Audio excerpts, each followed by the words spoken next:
Welcome to the Paru Zings, Appraisers on Purpose podcast. This podcast showcases inspiring appraisers and professionals from the industry who are leaders in their field.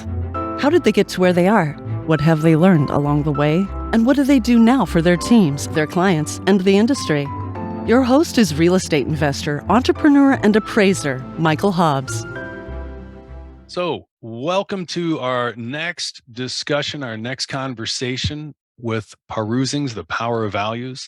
Another great opportunity to connect and learn from an industry peer and veteran. So many things that have been seen and experienced and heard and talked about that far exceed most of the knowledge and understanding of many people in the industry. But it's so great to get a perspective on, wow, there's all these opportunities in appraisal and valuation, and most people never get an understanding of what's available to them. So hopefully in today's conversation, you get a sense of, hey, maybe there's something in it for you that's more than what you're doing now, or helps you set your sights on where you might want to go as you invest in yourself and your profession and in your future for what's next. So really excited today to be with Alan Hummel.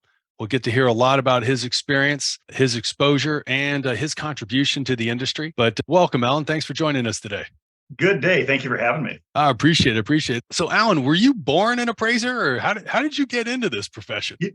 I almost feel like I was. I grew up at the dumb end of the tape measure. I followed my father around, who was an appraiser. I remember going out to the houses. I remember in rural Iowa, so we did not houses only, but we did the barns and we did the the outbuildings, the whole works. And so I started. I never knew I was going to be an appraiser at that point. It's just what one of the things I grew up doing, and I guess it stuck. That's phenomenal. So you were educated at the dumb end of the tape measure, which means you got to see all kinds of stuff before you even knew what you were doing.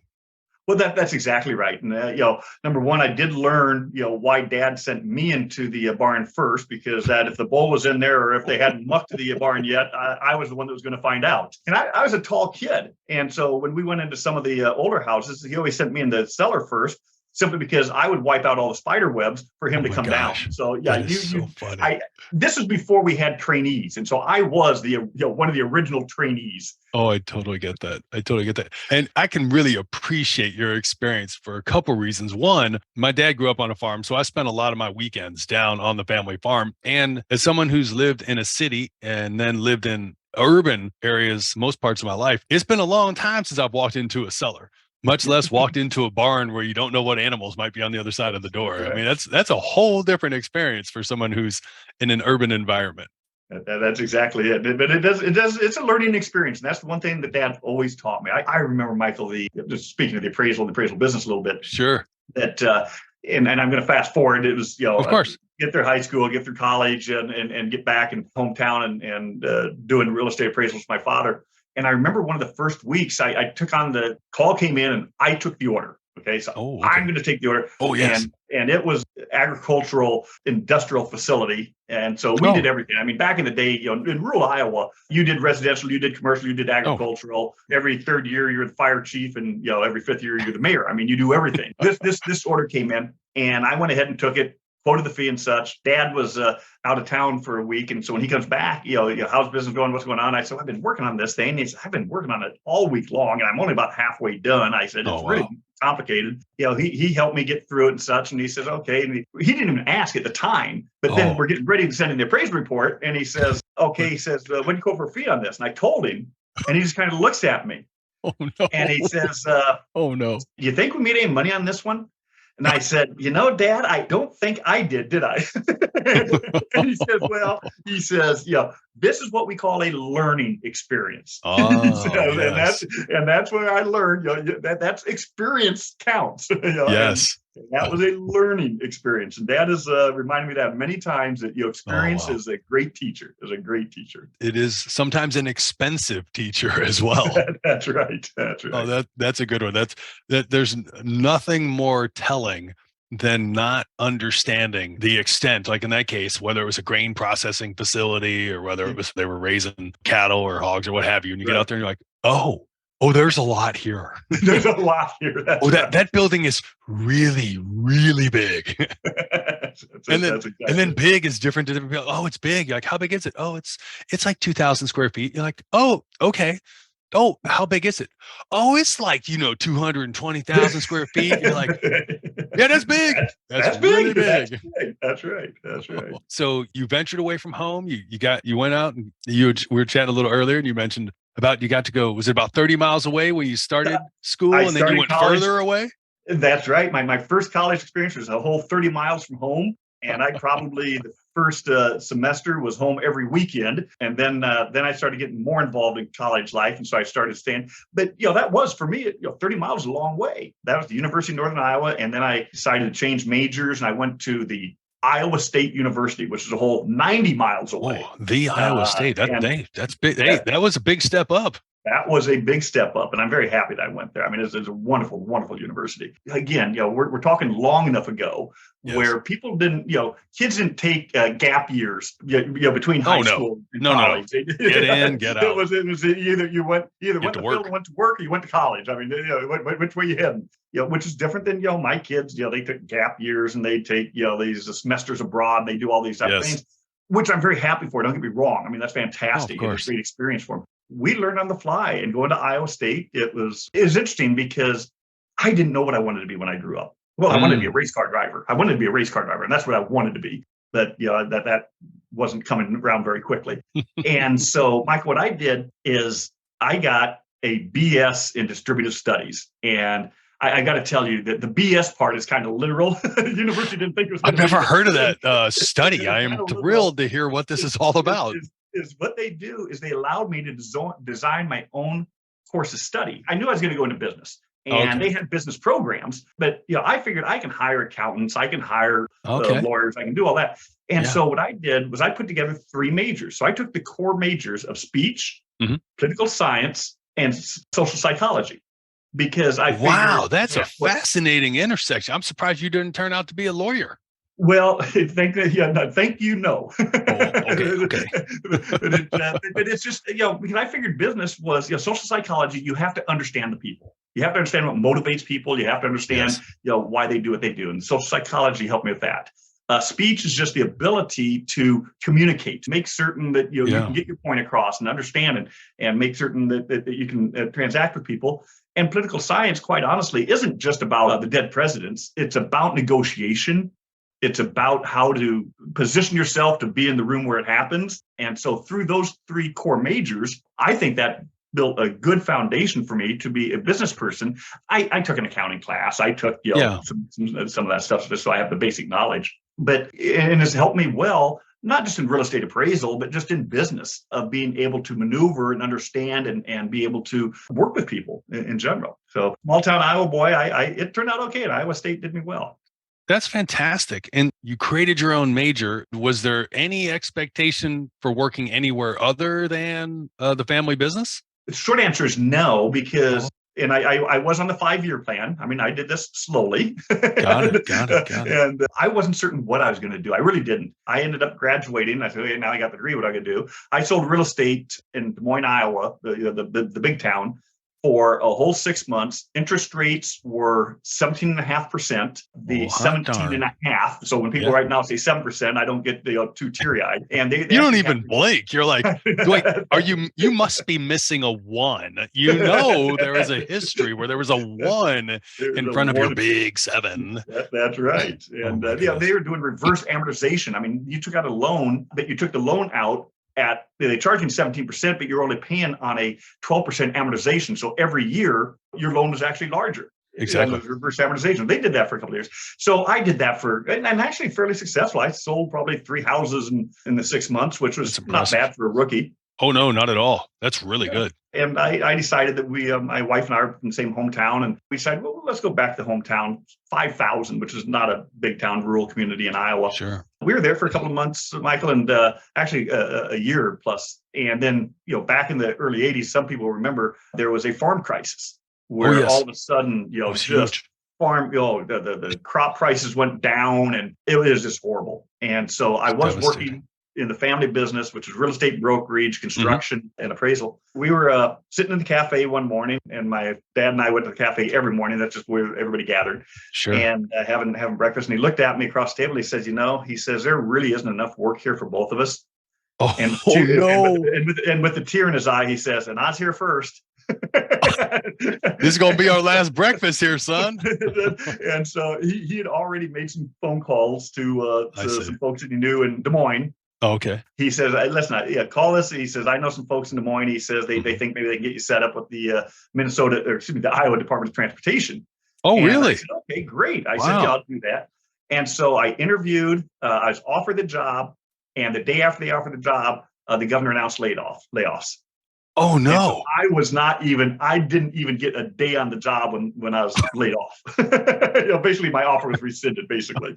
And luckily the DOT said, hey, but we know this firm in Des Moines. And I got hooked up with just one of the most brilliant appraisers that he was what I'm going to call an appraiser that was not just book smart.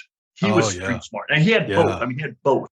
Wow. And so it's so much fun to learn from him. That really started my career because he was an MAI. He was back in the day when they had cited real estate appraisers. He was an SRP, which was one of their highest designations. And he introduced me then to professional organizations. So I got involved in that. And once I got rolling, it was just a lot of fun to stay in the business. That is phenomenal. And I think that's a wonderful piece you touch on, which I found that interesting. An interesting challenge is how do you help people be not just book smart, but street smart? Then you mentioned, at least I think I heard you say that because of the family business, you were exposed not only to brokerage, but also to construction as well as appraisal. I mean, getting that broad scope of understanding, similar, it sounds like, to your education in the university, where you kind of got to design your major. You got exposed to a lot of things that helps you then go forward.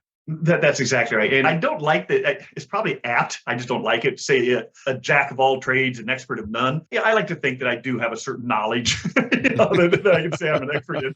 My construction background, you would not want to hire me to build your house. Okay. But I know the components of how to build a house. I know it should be done. It's just I can't do it. And so you're right. It's just the knowledge, what it takes to build the clock. Even if I can't build the clock, I know what's supposed to be done in order to do it correctly. And I think that's a good way to make it through. No, that makes a world of difference. And I'm sure you've seen it over and over again in your long career, which is those people that have some of that broader knowledge and like, hey, like, I don't necessarily know what's right, but something seems wrong. Like they have that, we might call it a spidey sense or a sixth sense, or it's like, oh, they're just really wise. Part of it's just exposure. It's like, hey, I've walked into a cellar. You know, when you walk into a cellar, certain things probably are going to be the case. I hear you talking about cellar, but that doesn't seem like cellar to me. That's right. That's right. No, you're absolutely right. And I like the way you said that, is because I don't always know what the right answer is, but a lot of times I can say that's not the right answer. Yes. That's not the right answer. Now we can build off of that and say, okay, but what is the right answer? Oh, that is such a great point. So here you get this wonderful opportunity to start with a very credible individual who has a lot of experience and exposure. And then how did that develop for you? My recollection is your career's primarily been residential, but it sounds like this individual, especially if they were referred by the DOT, was probably doing both residential and commercial work. Exactly. Iowa Appraisal and Research was the name of the company in Des Moines, Iowa. Bud Potts was my mentor, owner of the company, boss. And I worked for him for about 3 years. And he, just as you indicated, the greatest majority of their business was commercial. He wanted to have a residential division because when they did eminent domain, he wanted somebody that understood residential, and a lot of litigation. He wanted someone to understand it. So he had the residential division. And he was an older gentleman. After about 3 years, he decided that he wanted to just concentrate on the commercial. And so we struck a deal that I did not realize how favorable it was until many years later, the deal he gave me to buy the residential division. Basically, I didn't know at the time. I thought I was buying it. It was a gift. I paid for it, but it was a gift, believe me. Oh, wow. I had the residential division continue to grow that. At one point, we were lucky enough that we had the largest residential firm in Iowa. That's impressive. Congratulations. Yeah, it really was. It was, back in the day. Now you got to remember, this is back in the mid 80s, early to mid-late 80s. And so we had 27 residential appraisers running around the central Iowa doing appraisals. And that was a big firm back then. That's big. And so that allowed me, when we got that large, to start doing residential mortgage was our foundation. And I think residential mortgage is a fantastic foundation but it does allow you, to expand, because if you have That's that foundation, now you can Yeah. kind of reach out and say, somebody has a problem. Well, there's a buyback. Well, we can do reviews. Then somebody finds out, well, they bought a property or a contractor had a problem and it's only half built. What's the value of a half built property? Okay, so we start Yes. getting the more complex ones, and then we do a little bit of eminent domain, and that leads us to structural defect properties and divorce cases and such. Building that foundation so you can have bread and butter every day. And then allows you to start doing stuff, what I'm going to say you enjoy. So that's what we started doing, is growing the business, networking, talking to other appraisers. And I mentioned that, my boss Bud Potts he was an officer in, again, back in the day, it was the American Institute of Real Estate Appraisers and the Society of Real Estate Appraisers.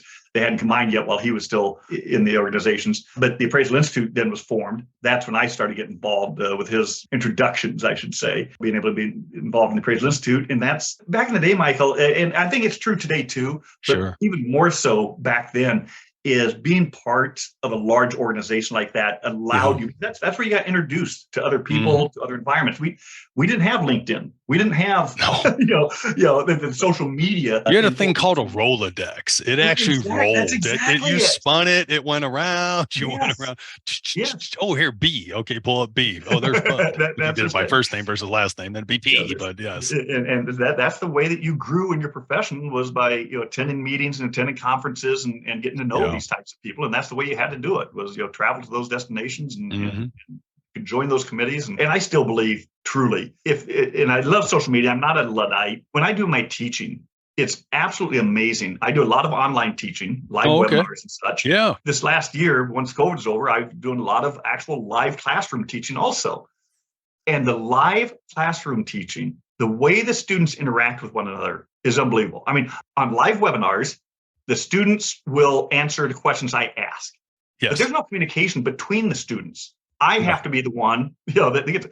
And in the live classroom, we take 10-minute breaks, we have lunch breaks, we have all this, and the students are constantly, it's tough to get them. Sometimes I start class late. Trying to get them back in the room. You're like, hey, come on back. We're back. Hey, don't tell the regulators. I let them go an extra 5 minutes because it's so important. I mean, that's where you get so much education. That is so true. In the room, it's from talking to your peers. That's a fun part of it. That makes a world of difference. And similar to you, I had that experience of, taking classes in person and have, traveling and then just meeting people and be like, what do you do? And he's like, well, I remember the first time I met a guy, he was a lumber appraiser. I'm like, wow. I think I understand what that is, because again, my family's from farming, and when they would clear land so they could start ultimately putting crops in there and stuff. And I'd hear about how much of a challenge it was. He's like, yeah, that was my job. I go around the southeast, I think he said, of the U.S. and I appraise acreage of timber. And I'm like, so he does a timber cruise. And I remember the first time I heard that term, timber cruise. Exactly. Well, that sounds like you go on a wooden boat. What do you do? and that's it. You go out, you count the trees, you look at the quality of the trees, you do all of that. Absolutely. Those are just those fascinating experiences of hearing people sharing different types of valuation they were doing. And yeah, I mean, it sits to some degree in and around real estate. And by the same token, I remember, and her name slips me right at the moment, but she sounds a lot like you, having joined that Bud Potts, where she was working for this very well-established, very well-known nationally appraiser of agricultural processing facilities. And I'm like, do you need to be here in classes to do that? She goes, well, it would help me if I get my MAI designation. He's got his, it's just part of the thing. I'm like, but do you need that? She's like, well, real estate really isn't a big portion of it. It's really machinery and equipment and all the processing and the business activity. I'm like, but it's fascinating. I would have never even thought about that or even been exposed to it without sitting in class next to someone like that. Exactly. That's exactly it. And I've gotten business by sitting in class, not because the client was in class, but I'll be talking to an appraiser that, oh, you wouldn't believe this assignment. They called me up and it's got a structural defect and I've never done anything. I said, oh, really? I said, listen, I'd love to work with you on that. I can help out. I can help out on that. And he said, oh, you can have it. I don't want to do it. Great, I'll do it. And so, yeah, just those classroom experiences of meeting people. I still have people. Yeah, in my Rolodex, I know we don't have Rolodexes anymore, but but in my Rolodex of people that I met in classes, and I can call if I'm doing a complex property. I've got people all over the United States that I can call up and just say, hey, listen, this is what I'm working on. What do you think? And that is just such a fun way to be able to do business. And sometimes you don't want to, the real estate appraisal is a very small industry, really. And so a lot of times, if you're in your community, you don't necessarily want to call up a friend, but they're also a competitor and say, I'm working on this job that I don't know how to do. Hey, Alan, I'm appraising the house next door to you. You're like, I'd rather not tell you that. I mean, I'd love to share somebody, but I'm not sure I'm going to let you in on that secret. Exactly. And so being able to call to, it's three counties away or 3 states away to a person that would probably be able to understand the situation and be able to help you kind of think this through. It's a wonderful thing to have on your, call a friend device. Absolutely. Yeah, that phone a friend, phone a peer, however it might be. Actually use the phone. That's a whole new concept, especially for some people these days. I'm curious. I mean, I'm jumping around a bit, but you mentioned because you've been an instructor for a long period of time, you do obviously online, which is a much bigger piece of education these days versus in person. What do you observe about the interest level of people taking classes? Are they really just focused on taking the class, or is there still a genuine interest in connecting with peers and like maybe broadening their understanding? Yeah. And I think it depends. I know that in December, when licensing is coming up in some states, I know why the students are there.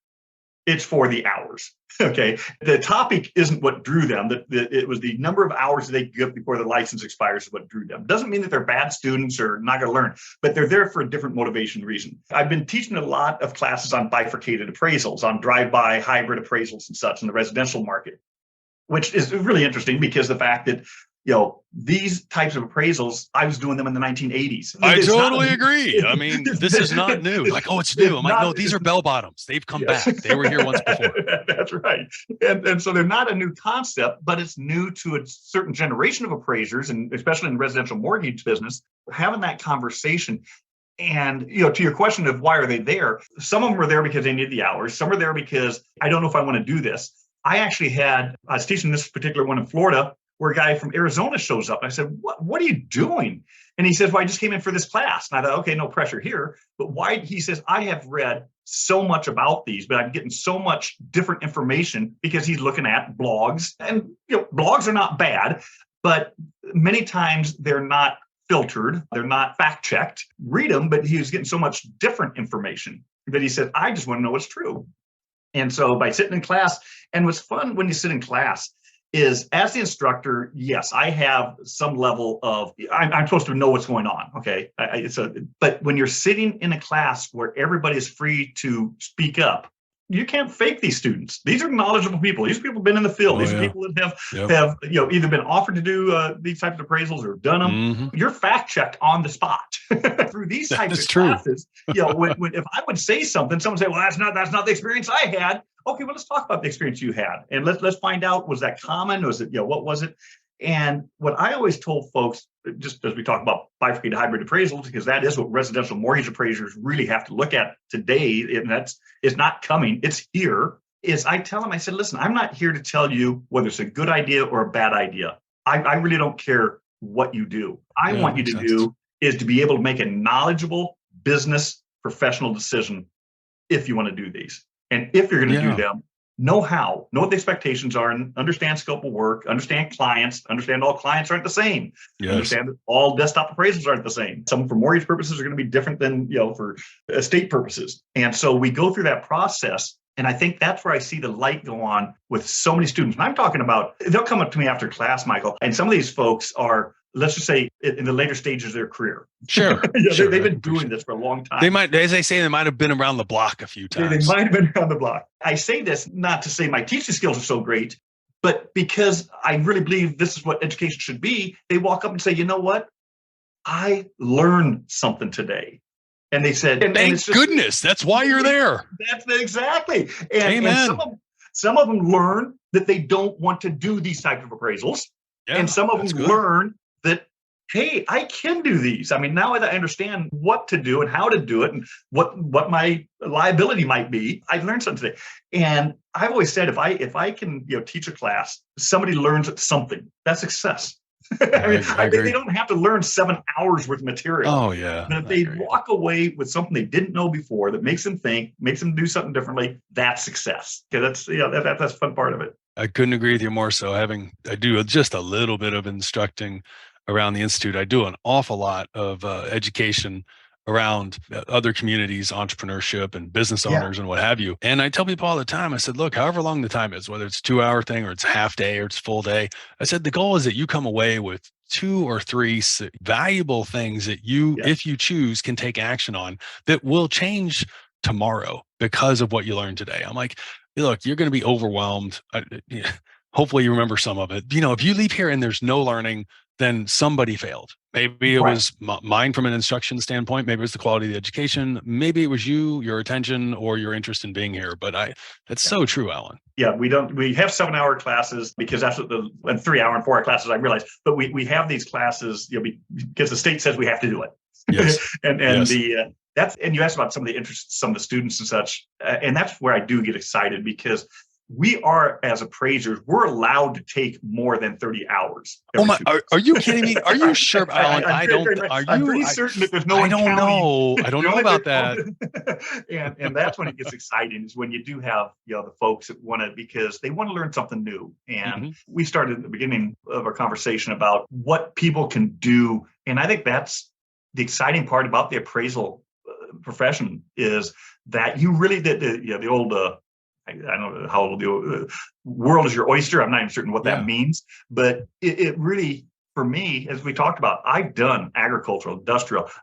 I love residential. That's where I'm comfortable. It's probably because I have a very short attention span. I used to do the commercial stuff and I knew the answer, but I still had to write this whole big report. Oh, yeah. Yeah. You're I already knew the answer. So what am I doing all this for? And so residential allows me to just kind of, okay, I got the answer. It doesn't take me long to write the report type thing. But it's not just mortgage appraisal. And it's not just even appraisal. I mean, a lot of people use their appraisal skills or knowledge, their education, to do things outside of performing appraisals, consultation work, becoming a builder, becoming a developer, becoming the owner of real estate. There's a lot of things that you can do in conjunction with your experience as an appraiser. Forget the appraisal and go using knowledge to do all this, or just an adjunct to when things slow down. Hey, I still have options. I can do these other things, be it mortgage appraisal. Maybe I'll get into litigation. Maybe I'll get into something else and stay in the appraisal, or maybe I'll just use those skills to make some money doing something else. I think, Alan, my personal belief and why this podcast was started in the first place is because of what you just said. And that is, there is a valuable skill set that my experience is, and obviously yours is as well, that you learn a process for analyzing and ultimately coming to a conclusion. So there's a process, you perform a series of steps, you analyze information and data, first person, direct information, secondary information, other people's information, and you ultimately have an opportunity to work through that and then reconcile it and then come to a conclusion.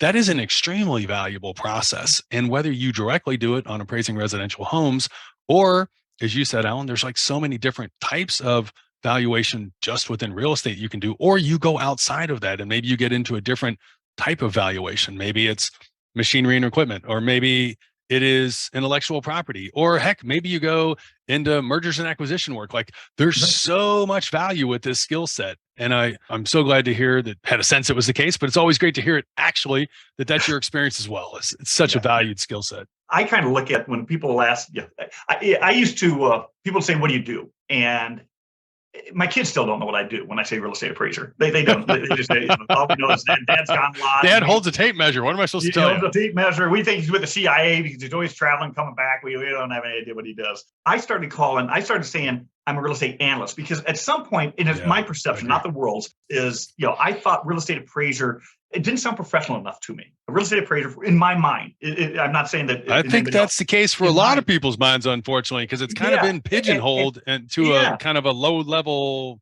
value. Right. Not that that's the case at all. Not that that's the case, but that to me was maybe a perception. And so I started calling myself a real estate analyst. And I tell you what, it is different to say that you're an analyst, that you are a person that is going to study something and help come to a conclusion. We've all been, you've been in court, I've been in court, where some attorney will say, well, is appraisal an art or a science? And I've always said, you know what, appraisal is the art of scientifically approaching the problem. We have an opinion, but there's a lot of science. I mean, we deal with facts. We've got to have supportable evidence as we do this. And so it's not a guessing by golly. And to your earlier point, Michael, it's something, a skill that once we develop, we can use it outside of doing a real estate appraisal. I mean, those are skills that you can carry forward to other professions. I have to say, Alan, one of the joys of getting to connect with people that have a little bit different experience is that you hear some terminology that you just don't get to do very often. And that is, it's not a guess and by golly approach. You're like, holy cow, that's special, Alan. That's special. Wow. that really wows me in New York and Washington, D.C. when I talk there. It does. Like, when you're in Back Bay in Boston, you're like, oh yeah, dude, I'm totally going to guess and by golly this one. Yeah, right there with the Mayflower. What am I going to do? Okay. One of my appraisers in Des Moines, Iowa, he was actually born and raised in Alaska, came down to the lower 48. Came down to the lower 48. He's working with me and just the nicest guy in the world. He's a smart guy, but he was a backcountry guy. I remember reading one of his first appraisals, and if you're down in the neighborhood description on a URIR form back in the day, he had written, the property is only a stone's throw away from whatever it was. Oh my gosh. He had written that in the appraisal. And actually, he totally understands what that means compared to most people. Like, I'm not really sure. How far's a stone throw? How far's a stone throw? Who's throwing the stone? So my guess by golly is nothing compared to his stone throw. Oh, that's I don't think I've ever said guess by golly in an appraisal. I haven't, but then again, I haven't seen near as many as you have. So it is possible. And I'm sure it exists somewhere out there in the nomenclature and in the annals of the industry. But well, I thought one thing that might also be interesting is because you started out the way you did and then you grew. Some people that listen to this podcast are coming from the perspective of, wow, I just want to know a little bit more about, like, hey, how did Alan accomplish so much? And you've shared a good bit of that. Some people are coming to it from the perspective of, oh, is there actually something more to do than just mortgage work for a bank, be that small commercial or residential? And other people are coming to it and say, hey, maybe the profession is something I'd be interested in because I get to solve problems and I get to handle interesting assignments if I so choose to, maybe even travel. How is it that you intentionally grew your business? Because a lot of people, based on statistics I've received from one of the large software providers, a lot of firms consist of like 1.6 people. So growth is either not something they're interested in or not something they're capable of. Be interested in anything you might want to share about your own experience having grown the firm to the size that you did. And you're absolutely right. It's a decision. I've got a lot of friends that are appraisers that are very comfortable working in their 1.6 person office. And they don't want to do anything else. They're doing it. They don't have a lot of responsibilities except their own. And that's the environment they like, and that's fantastic. They're making a good living, they're enjoying life, do it. I am a real estate appraiser, but that doesn't define me. I consider myself a business person first. My business is to sell services, so I'm a service provider second. And thirdly, doesn't make it any least, is that the services I happen to sell are appraisals. Okay, so to me, I approach it differently because I was a business person that was in the service business, and appraisals happened to be the product that I was selling. I looked at that and I did want to grow. I mean, when I had the largest firm in Iowa, again, by today's standards, that's not really very big, but I was teaching. Well, actually, 1.6 today, it's still pretty big. That's true. That's true. But I was teaching a class in Minneapolis. I was in the process of looking at, okay, I've got my Des Moines office that covered central Iowa. Maybe I'll do the Quad Cities, go to Omaha and Kansas City and start opening up offices. And I met a gentleman while I was teaching, just sitting down at lunch, John Forsyth here in Minneapolis. I got talking to him and he says, well, what are you doing, Alan? I told him what my business plans were. And he said, well, that's interesting. He says, we just opened up an office in Chicago. We have one in Minneapolis. And he already had 4 or 5 offices. Oh, wow. Okay. And so we got talking, and it was one of those deals where I could either compete against him. Yeah, totally. I was lucky enough that through that conversation, I was asked to join them. And so we joined forces. And that's so great. It is a good jump start because I went from one office one day and the next day I was part of a 6 office. Okay. And so that was a big jump in a couple of months period. The other thing that we had was, number one, a family-owned business, the Forsyth Appraisals, John and Tim Forsyth, their grandpa and uncle and dad. So they went back to grandpa. So it's three generations, well-known, well-respected. And then on top of that, and this is, I think this is important because they brought in a equity investor that was a business. That's what they did. That is not a typical thing I hear. It's not. And what's interesting is Hillcrest Venture Capital came in. They were a local Minneapolis father-son. That's all it was. And they invest in small businesses and help them grow. And so Tim Forsyth already had the reputation. I had some connections myself, and we were able to grow, Forsyth Appraisals, from my one office, their 5 offices. We grew it. So we had, I think we were in, by the time we got done, so I joined them in 2005. By 2017, we had 49 offices, but I think that 49 offices was in like 37 states. We had over 500 and some W-2 staff appraisers. We ran it as a business. So I forget what the exact question was, but why does someone go one way versus the other? It was back in the day where the appraisal firms, and we went through where appraisal firms and then AMCs came in, they became more popular, and they were, quote, competition to an appraisal firm. But we learned, how to manage that relationship. And actually, they helped us grow. I mean, we made partnerships with them and said, okay, you're part of the industry, AMCs. I can't get rid of you.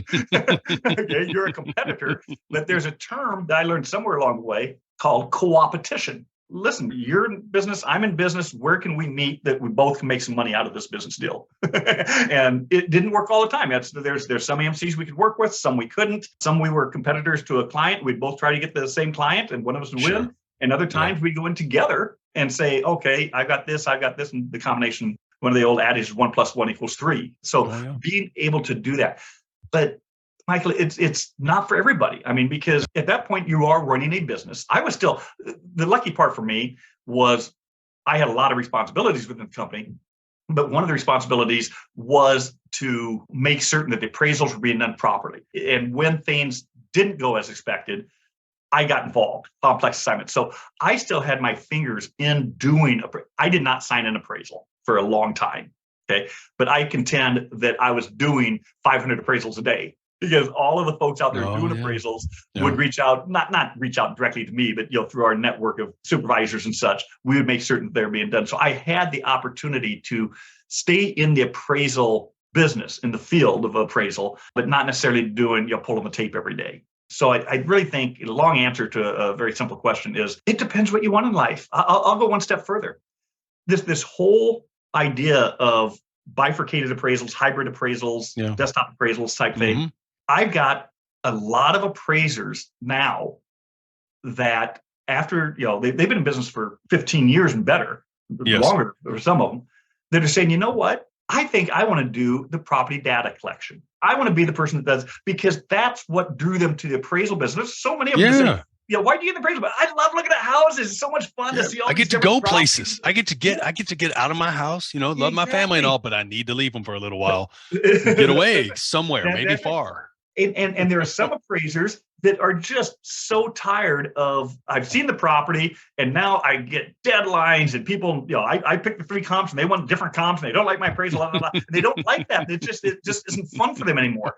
And they say, if all I had to do was look at properties. Well, you know what? That is an opportunity now.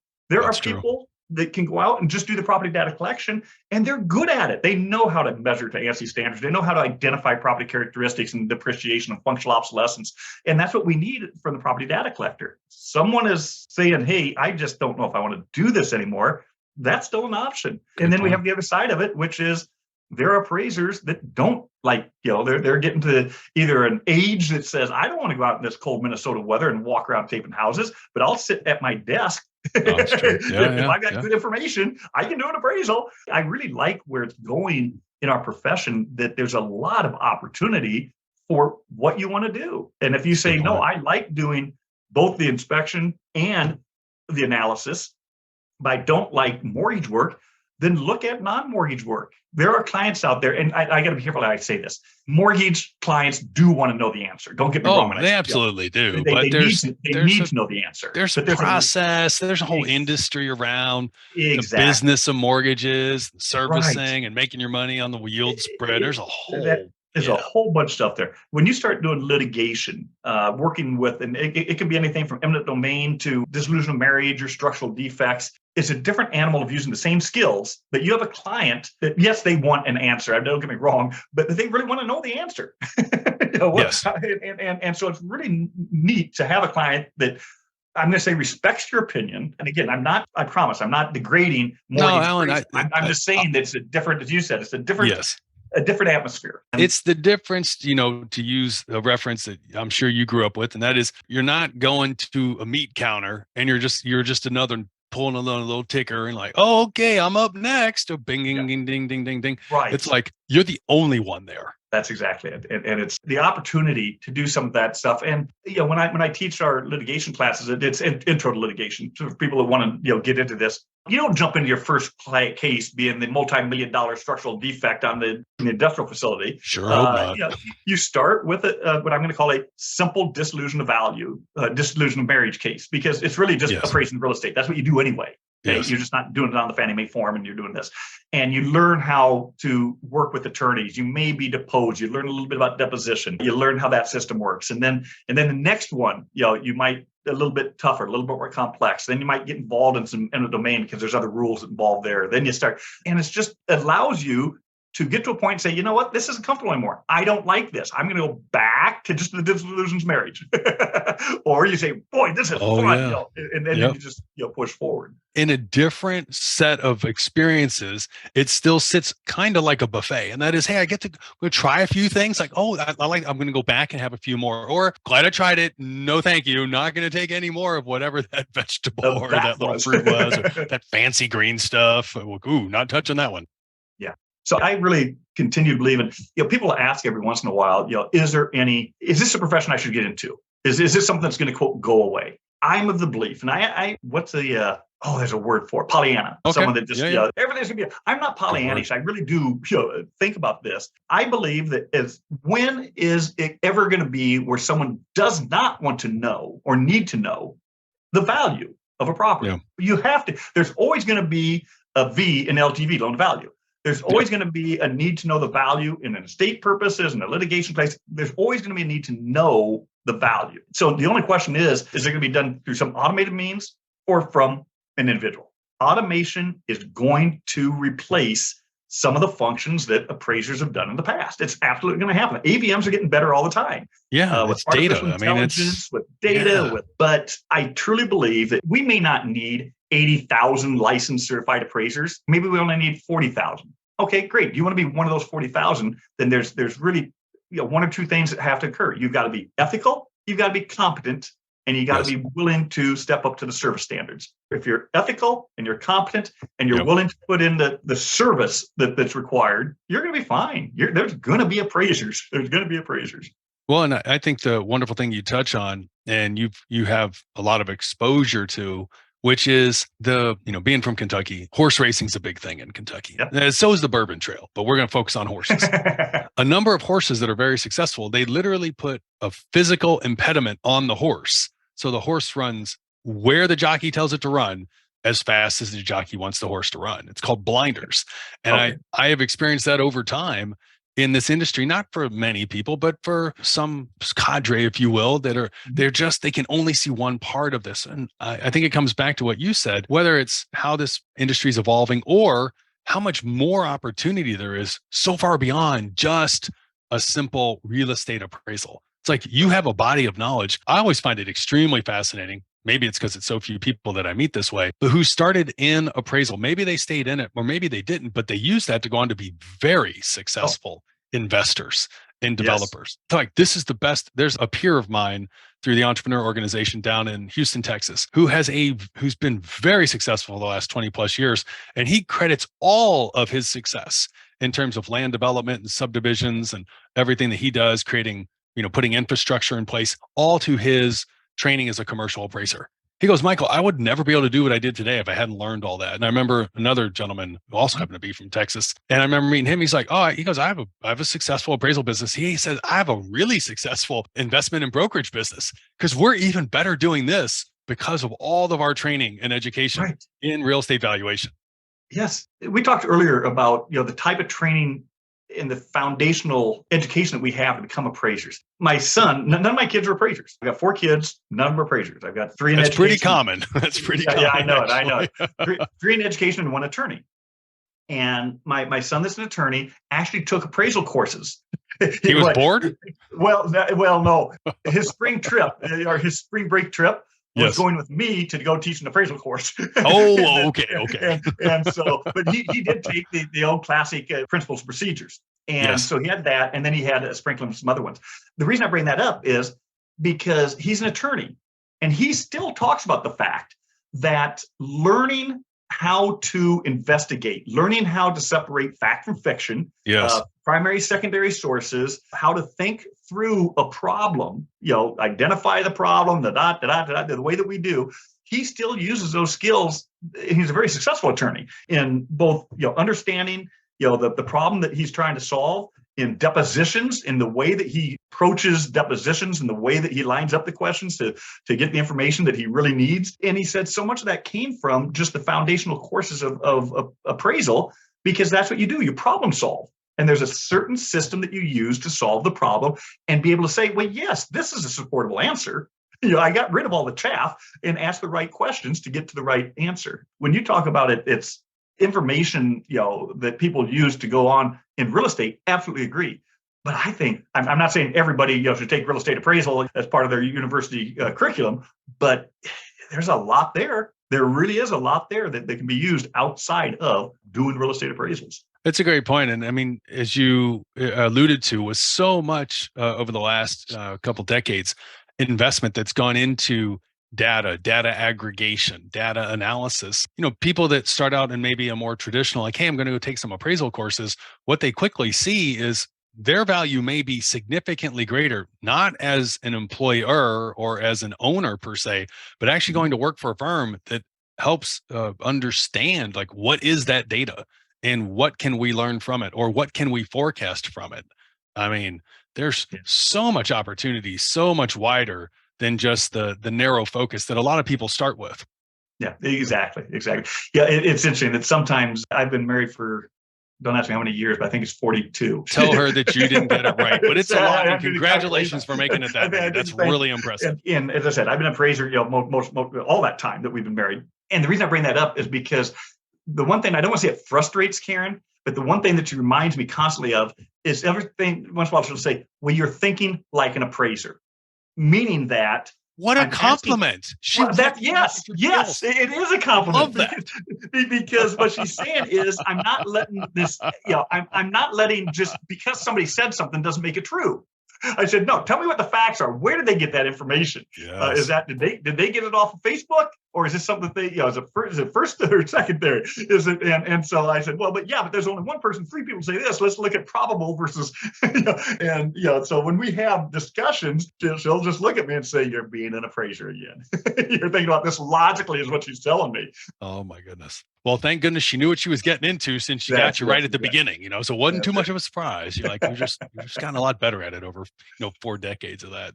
Speaking of 4 decades, it would be helpful, because obviously there are some people, I know it's hard to imagine, but there thankfully are some people in this profession who have not lived through what you started out in, which was being a broker, helping some people buy properties at high teens interest rate.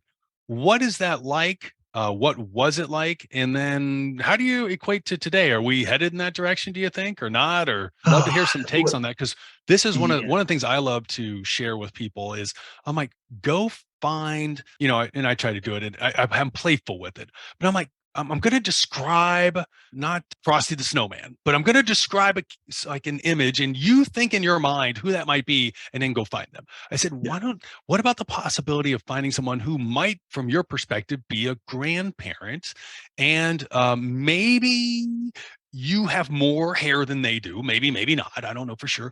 Maybe they've got a little more girth than you do, and they probably have decades of experience where you have just a little bit of life. They've got decades of experience in a particular industry. And if it happens to be around valuation and appraisal, it would be great for you to just go shadow them and just ask them questions every once in a while and be like, what was it like back in the Stone Ages? Because from your perspective, they used tablets and chisels. They didn't have tablets and little, eye pencils or whatever that little device I have for my iPad. Exactly. Yeah. So from that perspective, like it's so valuable for you to be able to share this, because a lot of people have nothing to go to when they hear about like, oh, there was a 1 in front of a 7 for an interest rate. That's right. And and again, my perspective is, I was young, and so I thought I knew a lot, and now looking back, I didn't know a whole lot. But I tell you, one of the things that I think has not changed, I'm not saying this is a good thing or a bad thing, it just hasn't changed, is I believe different than what my father did. Back because when Dad bought properties, you had to have 50% down. Oh, yeah. Yeah. And then the amortization, you might get a 5 or 7 year loan. That was what loan terms you were. really had to make sure those things were going to perform. Exactly. And what I saw happen in 17% is the same thing that I saw happening at 2.5% and 3%. People buy homes on payment. I mean, it's that simple. How much can you afford? Wasn't I can afford $100,000 house back in the day. It was I can afford this much a month in payment. And when interest rates were 17.5%, that meant that the lower priced homes were the ones that were going to go first because that's what most people could afford. When things got to 2.5%, guess what? Expensive properties were going more because people could afford them. Not that, so it's not, I hate to say that people buy them like they buy cars, but it really is. They're buying on payment, not on intrinsic value of the property. I say that most people. If they don't have 100% of the funds to buy the property, then they're relying on someone else who's providing financing. And that person who's providing financing is going to ask for some information. As part of that information, they're going to come back and say, based on what you've given me, there's a comfort or confidence, or there's a scoring that says that you can have X amount of money, which you'll be able to repay on a monthly basis. Because they take it all back. Like we live in a monthly economy world. That's right. And we've seen through the whole cycle of as money got cheaper, yes, house prices went up. It's not because the intrinsic value of the house was that much more. It's just because we had more competition. I can now, the same payment, I can buy this. I can pay you this for it instead. Willing to do it. So I'm not certain it's interest rate sensitive. What I'm going to say next is the other thing that I thought, again, the instant gratification that we've gotten into is just, we use Amazon, we use Walmart delivery, we use all of this because we want it now. And it's one of the things that I saw that my kids, and luckily I have fantastic, brilliant kids. They all get it from my wife. Thank goodness for your wife. Thank goodness for my wife.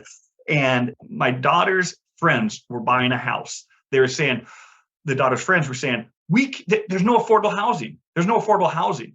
And I was looking around saying, well, actually there is. I've seen some pretty good buys out there.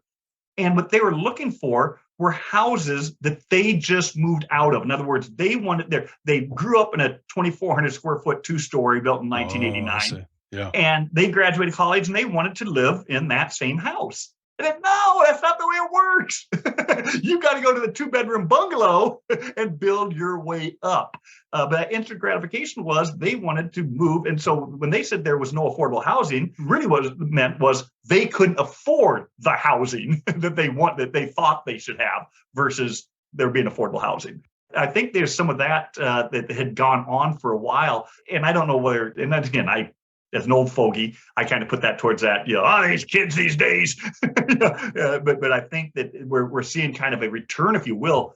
I know that the McMansions that were out there just before COVID hit, I saw in many markets where they weren't building those McMansions to the same extent. They're still building them, but not to the same extent because people were starting saying, maybe we don't need that much house. That's true. And so I started seeing some of those types of properties. They're a little bit smaller, but maybe a little higher quality. But they're going quality versus size. And then all of a sudden, after COVID hit, what I saw was those homes all of a sudden became very valuable. Why? Because people wanted that home office. Yes. All of a sudden they came back. And so it'll be interesting to see now as we're going, we're a couple of years removed from that, what happens to some of that real estate as we move forward.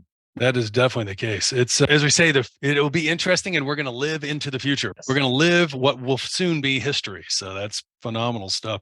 One interesting step that you took, a lot of people either don't take the path or don't have the opportunity to, or are not even aware of it, which is you made a choice that proved to be a both prudent and profitable choice to align with someone else and then to successfully grow. And then along the way, you had the benefit of an additional perspective that capital partner you talked about. And you Yes. got to some point, I think you said it was more than a decade later, where you were no longer, I assume, either in the firm or did you exit the firm? As opposed to, as I was joking with someone last week, I said, they're like, well, what's going on in your industry? I'm like, well, if you think about the average age of a person in the United States is in their late 30s, like just the average age of all people in the United States. Yeah. The average age in the profession is like in their 60s. And they're like, oh my gosh. I was like, so the next big thing happening in their life is either retirement, disability, or death. And you escaped all of those. Like you're still in the industry. Knock on wood. I did have an exit strategy, if you will. We built the firm. The Forsyths built the firm. The Turners, we built the firm. We did sell it to yet another company that took it, to another level. We sold that. I was with that other company, First American. Wonderful, absolutely loved working with them. So they still have the valuation company. But after a couple of years of that, I made the decision, to retire. And when I say retire, I retired from the corporate world. Oh, because appraisers don't retire. They just eventually become fully depreciated. And so what I do now is I wake up in the morning. I've been retired for going on 18 months now, actually. And I'll describe retirement in just a second. But basically, I was going to have a card made that says, I do what I want if I want. And then there's an asterisk says, and my wife says it's okay. I've seen that on a T-shirt. I mean, you got that. That exists. And that's what I do. So I love teaching. I still teach. I volunteer for the Red Cross. I drive blood all over the Midwest, delivering blood product to the hospitals and such as a volunteer. I enjoy doing that. I go to my grandkids' stuff and my kids' stuff. And so there is life after appraisal and retirement. But like I said, I still am very involved. I still do my teaching. I still get calls every once in a while. I don't even want to call myself a consultant because someone will call me and I just say, let's talk about it. If I can help solve it in 30 minutes or give direction in 30 minutes, I'm not going to do any heavy lifting. But if I can help you understand what you need to do next, I'm done. A lot of people out there share that perspective. There are a lot of people share that. And thankfully, they are willing to share it, which is still valuable, even though they may not be as active anymore. Right. So what was it like making that transition to running the firm, to working for someone else, and then coming to that decision, like maybe I'm not having fun anymore, or maybe the grandkids are calling? Like, what? Share a little bit about that. Yeah, and that's really what the transition was, because I've got to admit, I've always enjoyed what I've done in all the different states of it. And believe me, as a business owner, there are years when I had some paychecks still sitting in my desk drawer. They were written, but they never cashed. No, I think we're heading into another one of those times right now. I mean, we've just seen a lot of those layoffs. I think a lot more are coming in 2023. Exactly. And so I've lived through those times and been part of a larger organization. So I've been my business owner, 100%. I was part of Forsyth Appraisals as a partner, if you will. And, so I shared the responsibilities. And then we sold to a publicly traded company. And being part of a publicly traded company is a whole different business proposition. And again, love the company. It's not that I wasn't enjoying it anymore. It's just that you get to a point when you say, there's a lot of people here that are doing everything very well. I didn't feel my contributions were as necessary, if you will. I mean, there were a lot of good people that were doing everything that needed to be done. And so it's not that they didn't want me or I didn't want them. It was an opportunity to say, okay, could I just step back and do a little bit more playing with their grandkids, waking up in the morning and not being, quote, have to do that. Yes. So it wasn't it's just a decision that everybody, I think, comes at some point in their life. And it surprised me. It wasn't, when I say it wasn't planned like, okay, this is my 5-year plan to retire. Oh, I see. It was during a time when, quite frankly, I traveled immensely during most of my career. And during the COVID shutdown, I was doing no traveling. And that's when I found out that I could actually stay home, enjoy it. So I was at home every day enjoying it. And the biggest thing, once I told my wife I was retiring, was she asked, I said, okay, I'm going to retire. And I said, are you ready to retire also? She's in the school system. Oh, okay. And I said, I just want to let you know that we can retire. If you want to retire, we can retire. And she looks at me, she says, she says, I've really enjoyed having you home over this last 18 months. Did you go get a job? What she said was, but I'm not ready to be with you 24/7. She says, I need to get out of the house. If you're not alone. You're not alone. She says, so she decided just, and I think she might be in retirement. We'll find out. But it's one of those things where I don't think it's an age. I don't think you can say, I'm going to hit this age and retire. It's a mindset. And I purposely did not take any phone calls for the first 4 months after I made my announcement that I was retiring. I did take any phone calls. I didn't make any commitments. People would call me and say, hey, do you want to do this? Do you want to do this? And I said, nope, for 4 months, I'm going to just not and just see if I like this. And Michael, I like it. That's fantastic. I highly recommend it. That is great. That is great. I think millennials have gotten on that track. They're just starting like in their 20s. So like, I'm just going to take some time and just kind of like it. Yeah. Exactly. Might have to go back to work a little bit later. Keep paying for the future. I might get a little, what do they call that in college? Gap year. I don't know what that's all about, but I've heard about it. I've heard this phenomenon called a gap year. That is crazy. I would love this. We could definitely go on for more time, but maybe as we just kind of bring at least this segment of our conversation to a close, as you look out ahead, and obviously you're still, active and engaged and contributing to the industry. What have you either thought about, or what have you maybe even seen, even if it's just a little seed that might be sprouting, as a way that we can create more opportunity to transfer the knowledge that is headed towards retirement and ultimately exiting the profession by choice or by force? Anything you've seen that might be worthwhile investigating? And I appreciate a lot of the new efforts that are going on. There's a thing called PARIA, and there's, initiatives by big banks, but that's not necessarily the same as like that experience you had when you started out.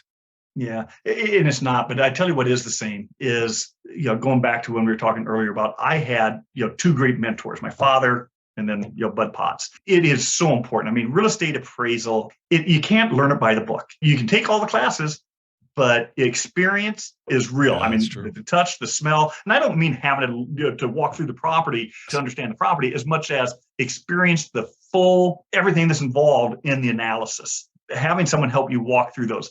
You talked about PARIA, which is the Appraisal Foundation's opportunity to have a different type of supervisory relationship with a mentor versus your traditional supervisor. I know that there are a lot of initiatives out there, as you indicated, that the Appraisal Institute, the banks, some other organizations that are putting together PARIA, they need mentors. And it's not heavy lifting. It really isn't. It's different programs where it might be some Zoom calls with somebody that is starting to get into the profession that just needs that guidance. What I don't understand, I'm trying to do paired sales. Well, I saw a paired sale once. It was in a textbook.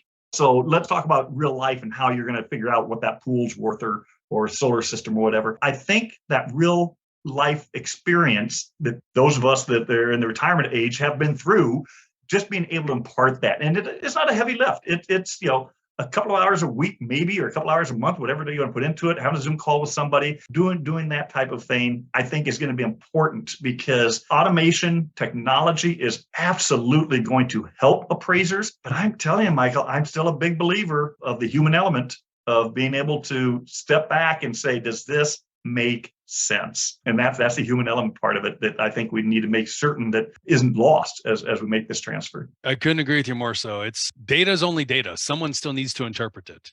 That's right. And pull it together. So that is absolutely fantastic. Well, Alan, thank you again for this. This has just been a lively conversation. I only wish we were closer together. We could go to lunch at least, or I'd love that. Quench our thirst, as they would say. But in the meantime, until that next possibility in person to get together, I want to say thank you for that. And more importantly, for everyone listening, thank you for listening. And of course, we continue to reach out to those peers who have been around the industry for not just a few years, but decades, a few, if not many, because for that very reason of those that have the most experience are the ones who are in volume departing over some point in the future. And we want to have an opportunity just to shed light on new possibilities, new opportunities, new thinking about the very work you may be doing that creates a new future for you. Because this is a very valued skill set and has a very important contribution to not only real estate, but all forms of assets that get assessed or analyzed, as Alan touched on earlier. So again, thank you so much, Alan. And until our next podcast, our Perusing's The Power of Values, have a great day and happy holidays. Thanks for listening to this week's episode of Perusing's Appraisers on Purpose. We hope you enjoyed learning from the amazing life paths and achievements of our guests. Don't forget to like us on LinkedIn and other podcast channels to hear more from appraisers and valuers regarding their life and their work. If you have any suggestions or questions for future episodes, we'd love to hear from you. Just send us a message on LinkedIn and we'll be sure to get back to you. Thanks again for listening, and until we're together again for the next session of Perusings, Appraisers on Purpose. Create the change that you seek.